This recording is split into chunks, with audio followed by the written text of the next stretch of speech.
What's up, family? Welcome back to another legendary reaction video. Let's go. Welcome to another episode in the Michael Jordan series collection. We are doing 23 Michael Jordan videos in 23 days. Today we're looking at John Starks and Michael Jordan and the rivalry between these two players. And John Starks tells the story of Michael Jordan's trash talk. He also talks about what happened in these fights, the 54-point revenge game when MJ was down 2-0. Before the night is over, you're gonna call me Mr. Jordan. Playoffs. And lastly, he tells the story of when Michael Jordan came out of retirement to drop Quote unquote, don't you ever effing stack the team against me ever again. 2 points on his own teammate, Scottie Pippen, and he talked trash to Scottie as well. These are the stories, and I hope you guys enjoy the video. If you've been enjoying the series, I'd greatly appreciate if you guys could help me out by hitting that like button. Let's aim for 5,000 likes for the next episode tomorrow. Be sure to hit that subscribe button and hit that notification so you're notified when a new episode releases. There's also a playlist that has every single MJ story that has been made so far on the top right of your screen and in the description box. And also be sure to check out the full content and footage used in this video in their entirety, which is in the description and on the screen right now. I don't want to keep you guys waiting, so I hope you guys enjoy the video. John, you guys had so many battles against Jordan's Bulls in the 90s. Any anecdotes that you can share about maybe some of the things that Jordan said in the middle of those games or some of the other Bulls said during those games? Now, remember, this is a rated G program, but maybe you have a good story or two. Okay, so now tell me the experience. You got Michael Jordan. You got to guard Michael Jordan, right? You know, whenever you get a chance to play against someone like Michael Jordan, for me personally, the one-on-one matchups was fun to me because the level of competition, you know, that he brought every single night, you had to raise your game up. And so in college, I used to have my wife, when we was on the road, if I couldn't tape the game, I used to have her tape our Chicago Bulls games. And so I would watch them when I Well, you could tell definitely that Michael Jordan was a big influence on him. He got his wife taping the games even if he not present. And so I used to study him all the time, and so when I got the opportunity to play against him, I had already played against him in my mind. 1992 playoffs, Knicks versus Bulls. Does he talk a lot on court? No, he don't talk unless you talk to him, and you don't want to do that. Michael Jordan has ignited the crowd. He started that by talking to the young John Starks and causing him to lose his concentration. We've seen it before. He was talking at the time. What'd he tell you? What'd he say? Well, he told me before the night over, you're going to be calling me Mr. Jordan. You know. Starks punched it away, and you saw Michael with conversation. Look at Starks right back at him. The one thing when you play against Michael Jordan, you not only have to stand up to him physically, you have to stand up to him mentally because he will torment you with his play. John over there getting a little bit already shaky. My man over there already looking clumsy with the defense. Just like that, in your face. See, he looks for an edge. He looks for something to get him in this kind of frame of mind. He wants Starks to come back at him. And so I knew, being the player that I am, you don't want to get him riled up. He already coming to play, but if you start talking noise to him, he's going to take you to another level. He's going to take his game to another level. We know over the years he's expressed that he always respected you as somebody that guarded him. I thought, you know, you guys had that kind of relationship where he did show you respect for the way you played him and how hard you played against him. Did you ever have that one with him where you felt like he's about to snap, I better back off? 1993 playoffs, Knicks versus Bulls, game 1 the next year. The Bulls had made short work of their first. I can just imagine, man. Just imagine John Starks. I want to know, did he ever shake mentally after so much trash talk? Or did Michael Jordan ever get some type of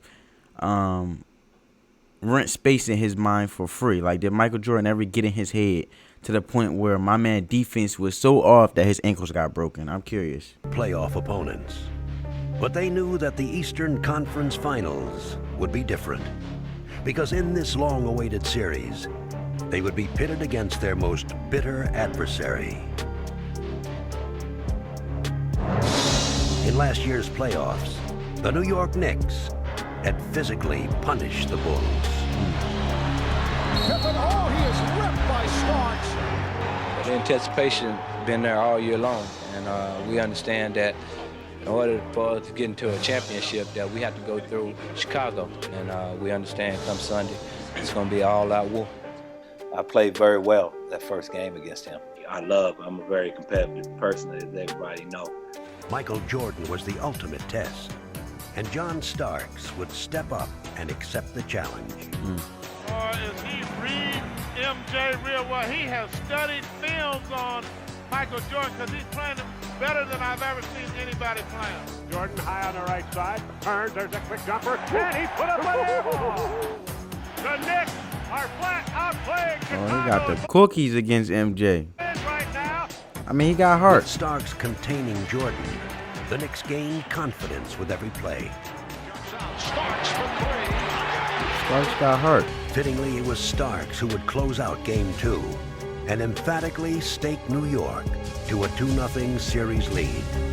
Starks goes baseline. And oh my goodness! Oh my goodness! Oh, what a play by Starks! Starks with the spark. That play should just about finish off the Bulls.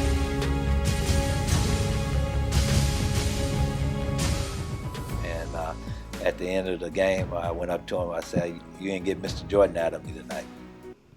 He said, "You ain't get Mr. Jordan out of me tonight. Pop your stuff, cuz. Pop your stuff, cousin." He gonna come back though, but you better enjoy it while you can. That's all I can say. But I love the heart, man. Ain't let him bully him around. 1993 playoffs, Knicks versus Bulls, Game 3. I think in game number 3 in '93, where we got into a little scuffle in Chicago, he thought that I was trying to attack his sore wrist. I guess he had a problem with his wrist at the time, and I slapped at the ball and hit his wrist by accident.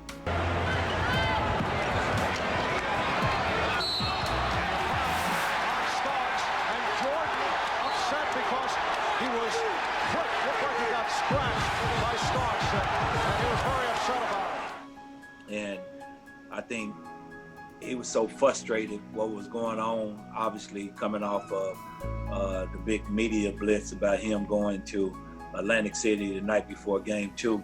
And of course, that much talked about visit to an Atlantic City casino by Michael Jordan on Thursday. Before the assembled media that has been covering the Knicks Bulls series, Jordan gave his version of the trip.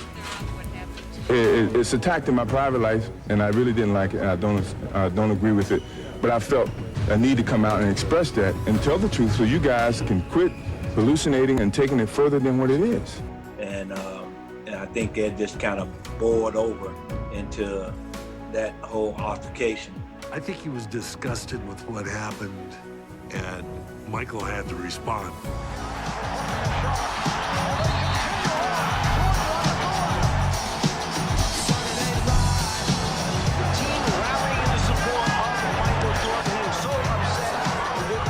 He received for his journey down to Atlantic City. 1993 Conference Finals, Game 3. The Bulls brought it home.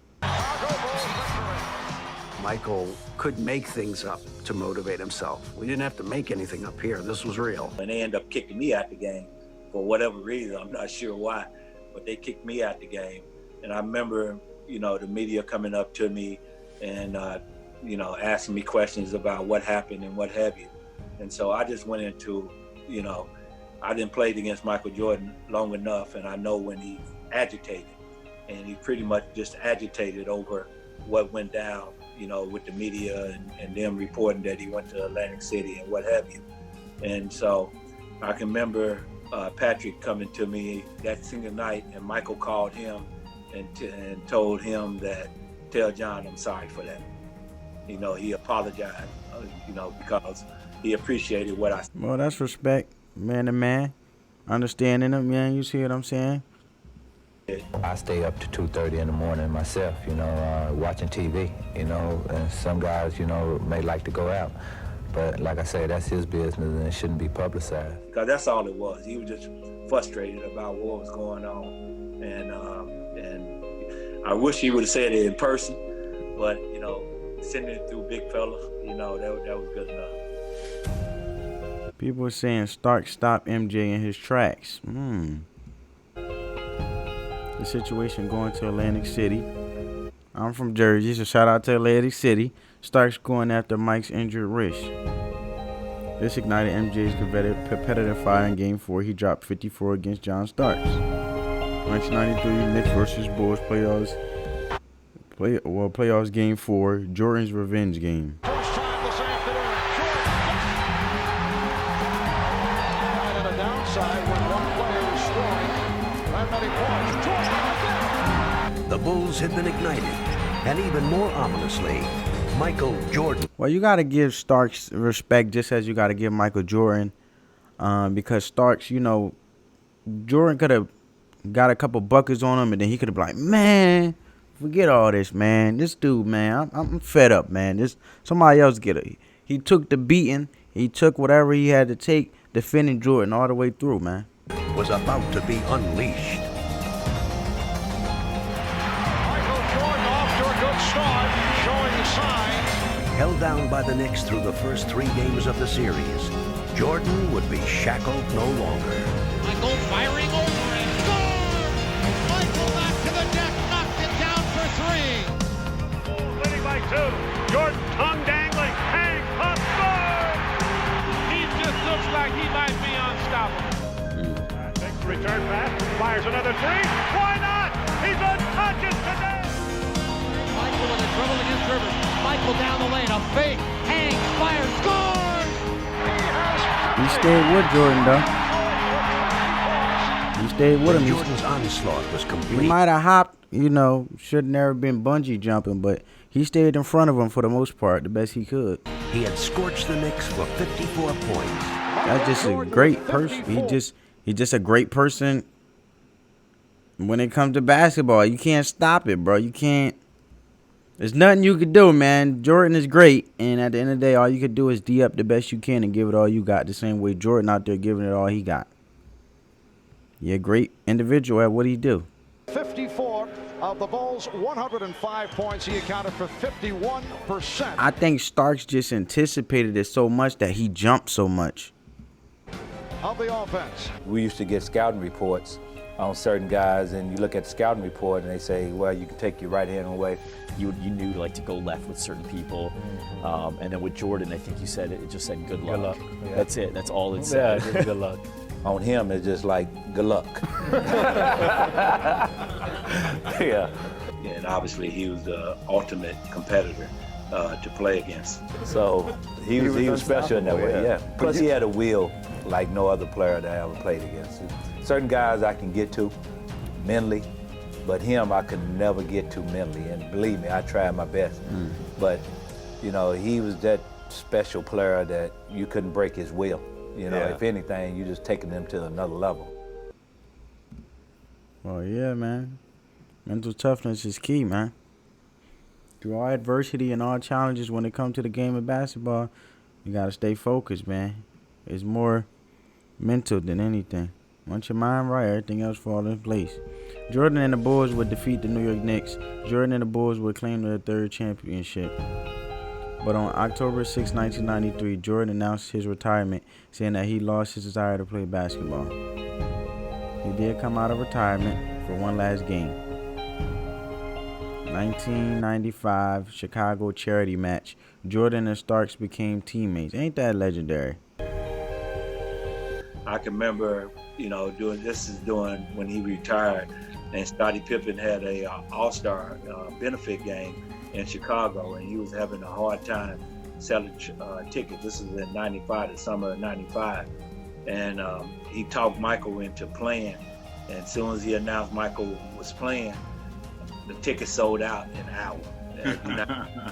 Michael had a game-high 52 points and leading his team to a 187-150 victory. The fans not only welcomed Jordan back, they also got their first chance to see him go one-on-one with Pippen. He found himself matched up against Scottie Pippen. What y'all saw today with he and I, it's been going on in practice every day, you know, when I was playing against him. It was kind of tough because I didn't want him to embarrass me out on the court, but, you know, Michael's one of the greatest players that ever played the game, and it's Scottie Pippen always humbly gave him his respect, you know, but It's like two brothers out there playing. They played before and they always did. To shut it down. Practice. And I stuff can remember like that. I'm on Michael's team, which I was thankful for that. I'm playing on his team, and Scotty called himself stacking the team against him. And he said before he went out, just give me the ball and move out the way. So he was on the court, and everybody gave him the ball, and him and Scotty was one-on-one for the majority of the whole game. And he lit Scotty up for like 55 points. He had dropped in 52 points. I hadn't played all summer, so I've been working out for the last 3 or 4 days, just trying to get my wind back and get some of my touch back.